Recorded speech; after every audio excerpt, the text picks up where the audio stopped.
Audio Enhancement has received a lot of phone calls on how effective is the microphone when a teacher is wearing a mask. What you're listening to now is the audio going through the microphone and what the students would get through the speakers.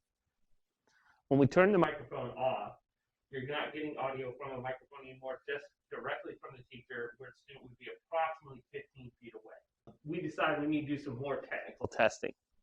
And so what we did is we did some measuring of audio with no mask and no microphone, with a mask and no microphone, and a mask with a microphone.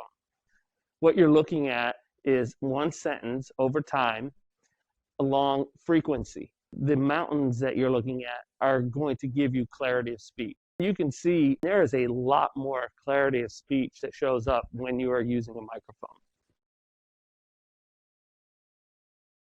So if I cover my mouth and I'm having to talk like this, it's going to be really hard for all the kids to hear what I'm saying. Now I'm going to show you an example of audio enhancement.